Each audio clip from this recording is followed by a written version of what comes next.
거면 알겠는데 하수도 요금은 왜 내요?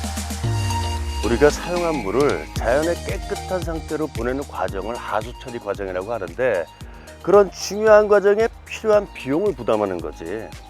하수 처리 비용? 물은 저절로 깨끗해지는 거 아니에요? 우리가 사용한 물이 그렇게 쉽게 깨끗해지면 얼마나 좋겠어. 물을 강으로 보내려면 여러 정화 과정을 거쳐야 우리가 사용할 수 있는 거야. 정화 과정? 쓰고 버리는 물도 정화한다고요? 점점 궁금한 게 많아지는데. 더 알려주세요. 물에 대해서 궁금한 게 많아졌구나. 야, 그럼 우리 가평 공공하수처리장에 한번 가볼까? 네, 좋아요.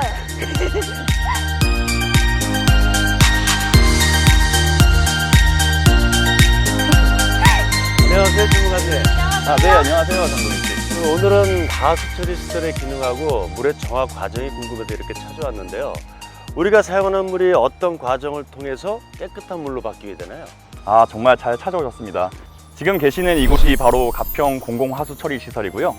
이곳에서는 발생되는 하수를 처리하기 위해 여러 시설들을 24시간 운영하여 맑은 물을 생산하고 있습니다. 너무 깨끗해서 공원인 줄 알았어요. 네, 주민들에게 좋은 인식을 드리고자 언제나 위생적이고 쾌적한 시설로 운영하고 있습니다. 그러면 이곳 공공하수처리 시설의 역할은 뭔가요?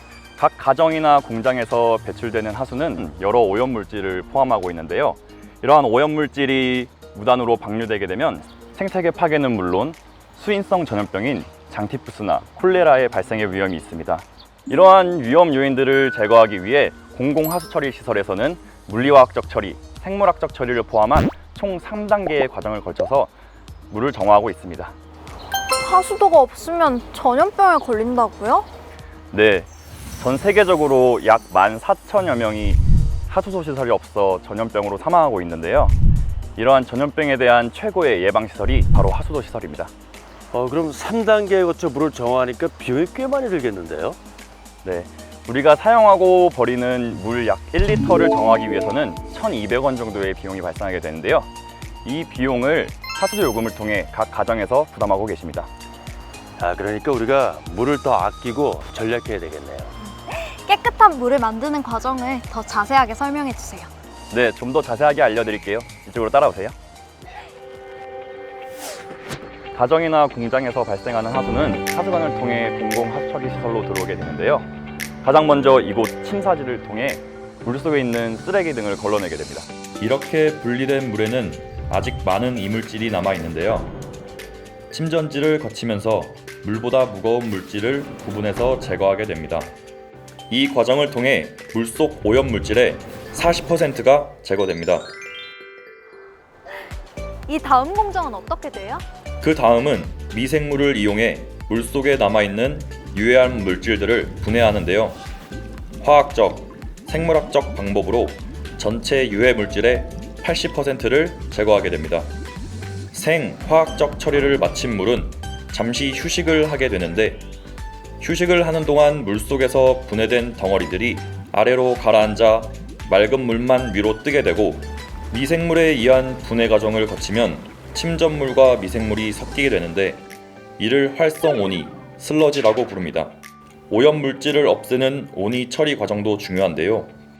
슬러지는 농축조로 보내지고 최종 침전지를 통과한 물은 총인 처리 시설에서 화학적 처리 후 소독조에서 대장균 소독을 거쳐 하천으로 가게 됩니다.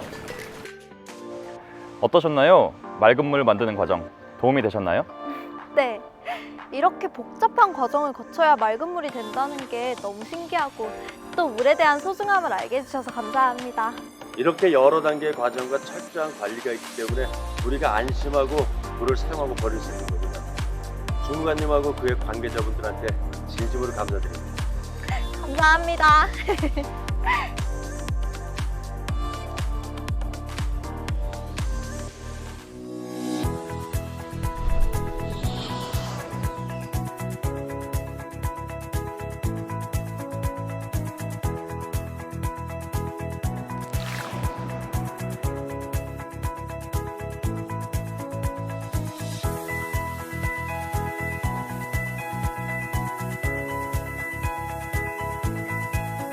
공정의 슬픈 분뇨나 기계들을 보호하기 위해 분뇨 및 가축 분뇨, 원수 내에 혼합되어 있는 협작물을 제거하는 공정입니다.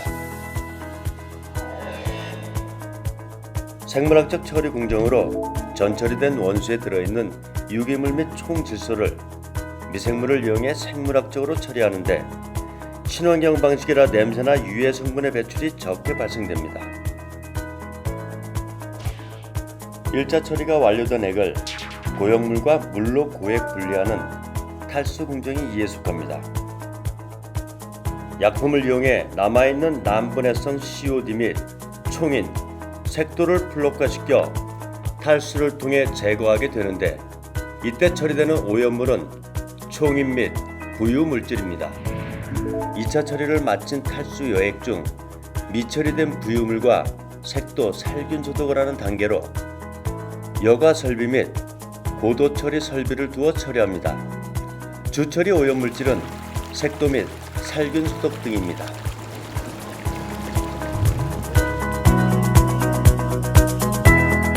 이렇게 물이 만들어지는 과정을 알아보면서 새로 알게 된 사실이 하나가 있는데요. 우리나라가 물 스트레스 국가로 분류되었다는 사실, 여러분은 알고 계셨나요? 물이 부족하다? 놀라셨죠?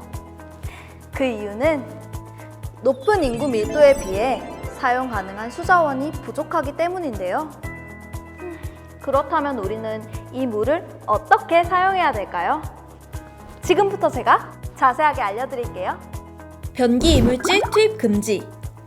또한 변기에는 담배꽁초, 위생용품, 음식물 찌꺼기 등 이물질을 넣어서는 안 되며 변기 물탱크에 벽돌이나 물병을 넣으면 물탱크 물의 약 30%까지 줄일 수 있답니다.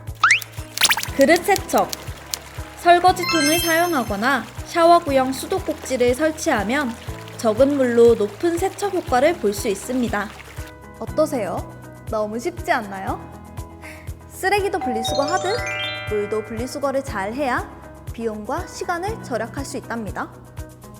이는 곧 하수도 요금과도 직결돼 가계 경제의 부담도 덜 수 있다는 사실 꼭 기억하셔야 돼요.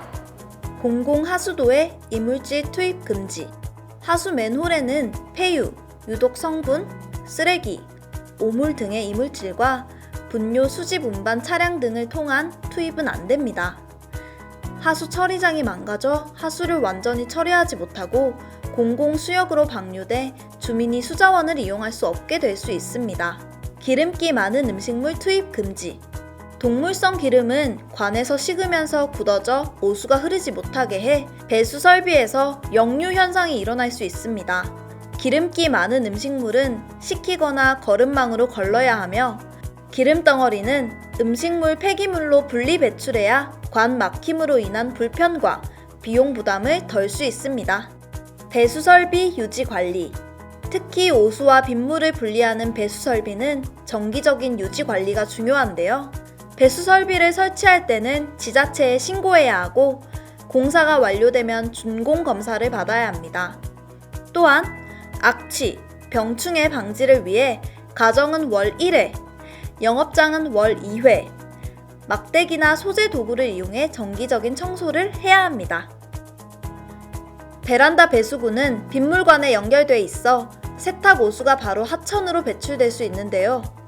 세탁기는 베란다 외의 다른 장소에 설치해야 합니다. 불법 공공하수도 공사 금지. 공공하수도 공사를 할 때에는 지자체의 허가를 받아 전문 건설업자가 시공하여야 합니다.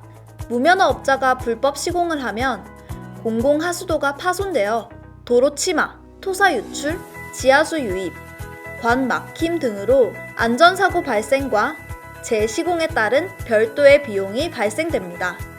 옥외 수도전 시설 개선. 옥외 수도전이 하수관에 연결된 경우 빗물이 들어가지 않도록 빗물 유입 방지 턱이나 지붕, 배수구 마개 등을 설치해야 합니다.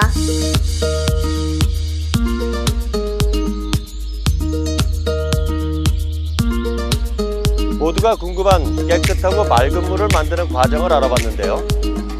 물은 우리가 어떻게 사용하느냐에 따라 그 가치가 달라지게 됩니다. 만약에 하수 처리 시설이 없으면 우리 생활이 너무 불편할 것 같아요.